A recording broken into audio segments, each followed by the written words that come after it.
আতিক আর রবিউল দুই বন্ধু গ্রামের পাকা ধানের ক্ষেতের মাঝখান দিয়ে হেঁটে চলেছে। চারপাশে সোনালি ধানের ঢেউ ফুরফুরে বাতাসে দুলছে। মাথার উপর ঝলমলে সূর্য আর দূরে বিলের শান্ত জল। এই দৃশ্য যেন তাদের ছোটবেলায় থিরিয়ে নিয়ে গেল।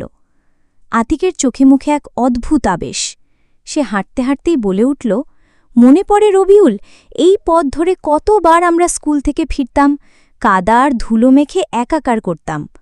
রবিউল হেসে বলল, একদম। আর বৃষ্টি হলে তো কথাই নেই, একে অপরের পিঠে কাদা ছিটিয়ে কি যে মজা করতাম। স্যারের বকুনিও জুটত কপালে, কিন্তু সেসবের তো তোয়াক্কা কে করত। তারা দুজনেই হাসতে থাকে। আতিক একটা ধানের শীষ ছিঁড়ে হাতে নিতে নিতে বলে, এই ধানক্ষেতগুলোও যেন একই রকম আছে। ছোটবেলায় এখানে লুকিয়ে কত পাখি ধরেছি, ঘুড়ি উড়িয়েছি। একবার তোর ঘুড়ি এই ধানের মধ্যে পড়ে গেল, আর আমরা দুজনেই সারা বিকেল খুঁজেছিলাম, মনে আছে? রবিউল মাথা নেড়ে সায় দেয়, হ্যাঁ মনে আছে। আর তারপর বাড়িতে গিয়ে কি বকুনিই না খেয়েছিলাম। মা বলেছিল, খেতে না থাকলে কি হবে, ধান নষ্ট করছিস কেন? হাঁটতে হাঁটতে তারা একটা পুরনো শিমুল গাছের নিচে এসে দাঁড়ায়।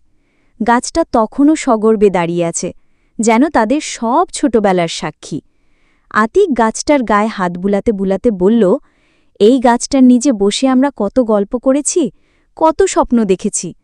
তোর মনে আছে আমরা দুজনেই বড় হয়ে ফুটবলার হওয়ার স্বপ্ন দেখতাম? রবিউলের চোখে জল এসে যায়। সে বলল, হ্যাঁ রে, মনে আছে। সেই দিনগুলো আর ফিরে আসবে না। এখন তো জীবনটাই অন্যরকম হয়ে গেছে, কিন্তু এই পথ, এই গাছ, এই ধানক্ষেতগুলো দেখলে মনে হয় সময়টা যেন থমকে গেছে। আতিক রবিউলের কাঁধে হাত রেখে বলল, সময় হয়তো থমকে যায়নি, কিন্তু স্মৃতিগুলো তো রয়ে গেছে, আর এই স্মৃতিগুলোই আমাদের বাঁচিয়ে রাখে। চল আরও খানিকটা হাঁটি, যতদূর চোখ যায় আজ শুধু ছোটবেলা খুঁজে ফিরব। তারা আবার হাঁটতে শুরু করে, ধানের সোনালি সমুদ্রের মাঝ দিয়ে একে অপরের পাশে।